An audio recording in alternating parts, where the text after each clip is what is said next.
L'apprentissage à la propreté pour l'enfant autiste, vous savez, c'est pas toujours facile. C'est quelque chose qui peut être un défi, mais savez-vous qu'ils peuvent l'apprendre?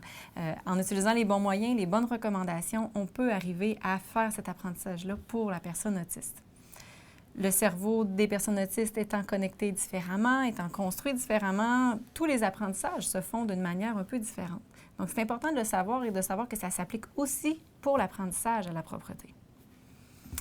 Donc, c'est important, vous direz, première recommandation, de respecter. Respecter la structure, respecter la condition, respecter les manifestations qu'ils vont avoir dans ces moments-là et de bien connaître l'autisme. Allez chercher de l'info. Si c'est votre première expérience, par exemple, avec un enfant autiste, n'hésitez pas pour aller chercher de l'information pour connaître un petit peu justement ces particularités-là, qui vont vous faciliter la vie ensuite pour faire l'apprentissage, entre autres celui-là, celui de la propreté. Oui. Ce qu'on va vous recommander au niveau de nos expériences cliniques et ce qu'on observe, ça va être d'abord de distinguer lorsque vous avez à faire un apprentissage. Donc, si on est un apprentissage au niveau de l'urine ou au niveau des selles, ce sera deux apprentissages distincts. Donc, on vous recommande de ne pas les développer ou faire l'apprentissage en même temps. Ça risque d'être plus difficile pour l'enfant autiste. Je vous dirais qu'il faut être un petit peu plus patient parce que pour l'enfant autiste, pour lui, c'est vraiment, c'est comme c'est deux sorties différentes. Alors, il y a comme deux apprentissages à faire à ce moment-là. Une autre recommandation qu'on vous suggère, qu'on répète souvent, mais qui est primordiale en autisme, parlez moins.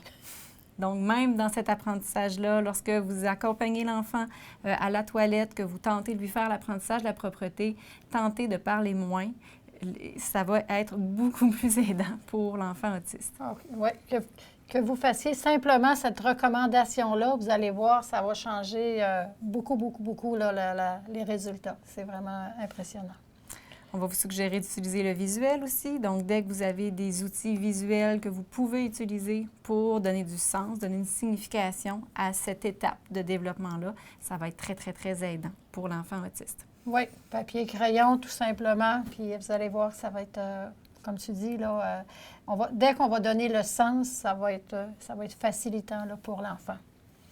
Donc, c'est possible de faire l'apprentissage à la propreté pour l'enfant autiste. Il faut être un petit peu plus patient. Si vous voulez un petit peu plus d'infos, allez voir sur notre site Internet.